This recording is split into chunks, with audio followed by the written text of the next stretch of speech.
अच्छा, अब हमने डिसाइड ये किया है कि हमारे इस प्रोजेक्ट में जहाँ से हम इंसर्ट कर रहे हैं डेटा, लेट्स से मैंने यहाँ पर इंसर्ट किया फैयाज और डेटा सेव हो गया। ठीक है, डेटा सेव हो रहा है, मेरे पास डेटाबेस के अंदर डेटा जा रहा होगा डेफिनेटली।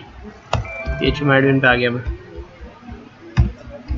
अच्छा, हम यहाँ पर जाकर चेक कर लेते हैं। तो हमारे पास हमारे डेटाबेस में स्टूडेंट्स के टेबल में डेटा इंसर्ट हो रहा है। ठीक है, अब हमें क्या करना है, इस डेटा को हमारे इस पेज पर जब ये इंसर्ट हो गया तो यहाँ नीचे दिखाना है कि डेटा क्या क्या इस टेबल में है। तो इसके लिए हम क्या करेंगे, हम अपने इस वाली रॉ को, ये जो मेरा बूटस्ट्रैप की रॉ है, इससे मैं नीचे आ गया ताकि मैं एक नई रॉ बना सकूँ बूटस्ट्रैप की। मैंने कहा डिव, इस डिव को मैंने क्लास दे दी रॉ। ठीक है, उसमें मैंने डिव ले लिया, class they the column small 6, जिस तरह हमने यहाँ ऊपर बनाया था बिल्कुल वैसे ही मैंने क्लासेस नीचे भी लगाया। ठीक है, और ये डिव बंद कर दिया। अब यहाँ पर मैंने एक ऐसे ही H2 लगा दिया, मैंने कहा स्टूडेंट्स, ये हेडिंग आ गई। हमें डेटा दिखाना है टेबल के अंदर, तो हम एक टेबल बना लेते हैं। यहाँ पर बूटस्ट्रैप के टेबल का क्लास है टेबल। ठीक है, इसमें हम एक टेबल रॉ ले लेते हैं। चलो पहले टेबल हेड लगाते हैं। टेबल हेड के अंदर, ताकि हेडिंग्स बन जाए, टेबल रॉ ले ली मैंने, उसके अंदर मैंने TH लगा दिए, टेबल हेडिंग्स। ठीक है, इसको मैंने कहा लेट्स से सीरियल नंबर।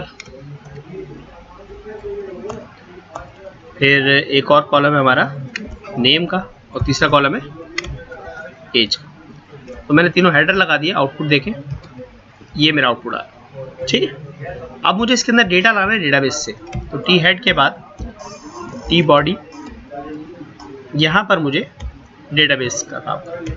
तो यहाँ पर मैंने PHP के टैग ओपन किया और यहाँ पर आकर मैंने एक क्यूरी की, $Q = MySQLi _ query। ठीक है, अब मुझे क्यूरी में आपको मालूम है कनेक्शन चाहिए और यहाँ पर क्यूरी लिखनी है।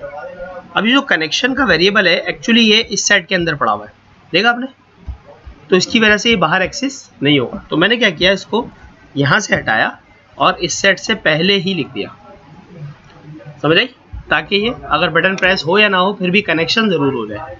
अंडरस्टैंड, कोई प्रॉब्लम? अच्छा, जब बटन प्रेस होगा तो इंसर्ट क्यूरी चल जाएगी, बटन प्रेस नहीं भी होगा तो पेज लोड पर ही ये कनेक्शन मुझे यहाँ मिल जाएगा। और क्यूरी होगी हमारी select static from TBL student. ठीक है भाई, ये मेरी क्यूरी चल गई, कोई प्रॉब्लम? फिर मैंने कहा फॉर ईच। आपको याद होगा अभी मैंने पीछे जो एक क्यूरी बनाई थी, एक वीडियो, उसके अंदर मैंने मल्टी डायमेंशन एरे की बात की थी। तो actually select static from table जब हम करते हैं तो एक मल्टी डायमेंशन आके एरे किस में सेव हो जाता है, क्यू में। देखो ये मल्टी डायमेंशन एरे ही है, इसमें रॉज और कॉलम है। ठीक है, ये पूरा का पूरा टेबल आकर हमारे इस क्यू वाले वेरिएबल में सेव हो चुका है।